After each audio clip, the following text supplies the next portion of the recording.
Shripad Rajam Sharanam Prapadhe. Chapter 9 tells us about the continuation of the narration to Shankar Bhatt by Tirumaldas. The next day, Tirumaldas continued his narration to Shankar Bhatt as follows. He says, the energy is in a passive state in lower beings. Due to various chemical reactions, energy is generated which keeps the mind in a passive state. When the life energy fully develops its nature, it awakens this passive mind and activates it. This state of energy is seen in animals. When an animal becomes totally energized or evolved, it takes the human form. This energy makes man perform an action. But there is a subconscious mind in man which makes him behave in a disciplined manner. So he keeps himself away from the bondage of action, that is karma. This disciplined behavior is according to the divine will.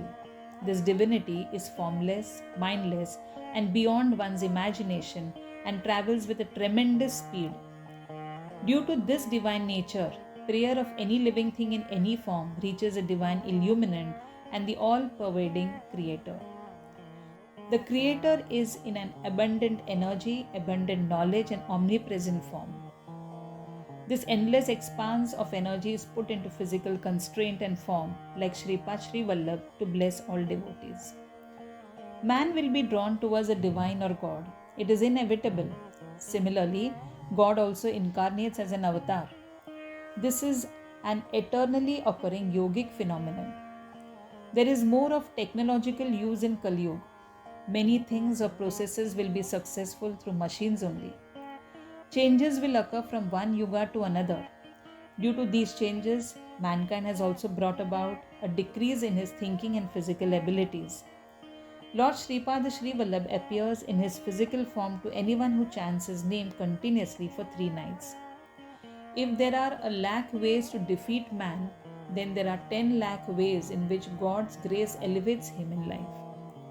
Lord Shripad looks after the universe in a subtle energy form, that is, in the form of great yogis and highly evolved beings. The great incarnates are a small part of the immortal energy element, while ordinary man is a mortal being. Immortality is not only complete and wholesome in nature, but is also beyond description. This is called the Datta philosophy. Shripad Shri Vallabh and Narration Saraswati were the incarnations to destroy those who contaminated this philosophy and to be graceful to protect those who are followers of the Datta philosophy. This was the main objective of these 2 incarnations. When Lord Shripad was 2 years old, he had declared to his grandfather that he would incarnate as Narsiya Saraswati in Maharashtra. Similarly, Tirumaldas would be reborn as Gadge Maharaj and Lord Shripad himself would incarnate as Sai Baba at Shirdi. Shankar Bhatt then asked Tirumaldas, Lord Sri Krishna had mentioned in the Bhagavad Gita that one will obtain the fruits of one's actions or karma. This law of the universe is inevitable.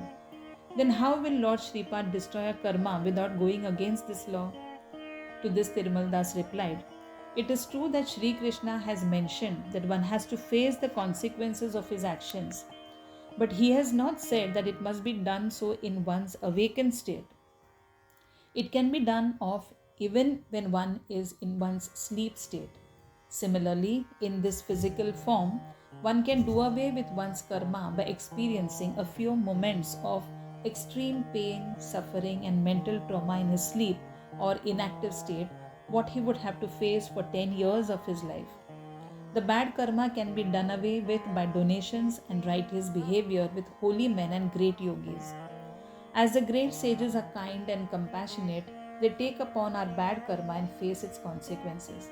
Thus, we become devoid of sins. A highly evolved guru can even exchange his disciples' bad karma with his own good karma achieved due to penance by making the disciples serve him. There is an instance cited below to explain this. Sumati Maharani was not able to properly breastfeed her child Shripad.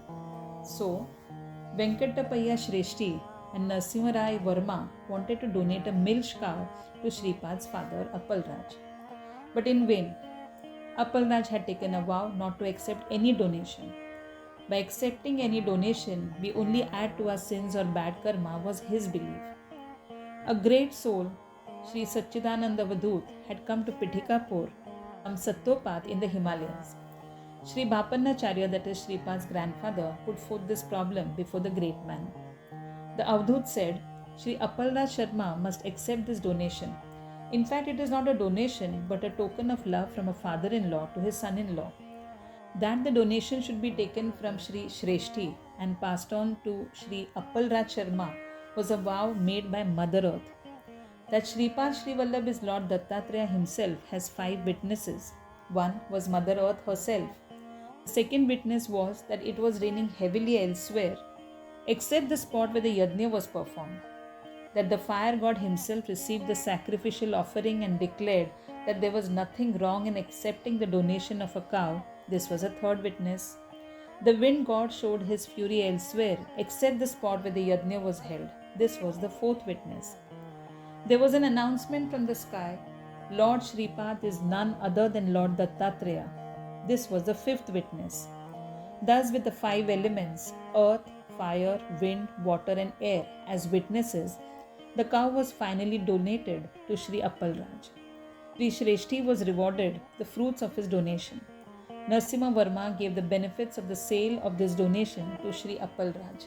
Thus, the Avadhut was instrumental in not only giving the honor of donation between Shreshti and Varma, but also making available sufficient milk to Lord Shripad for his nutrition.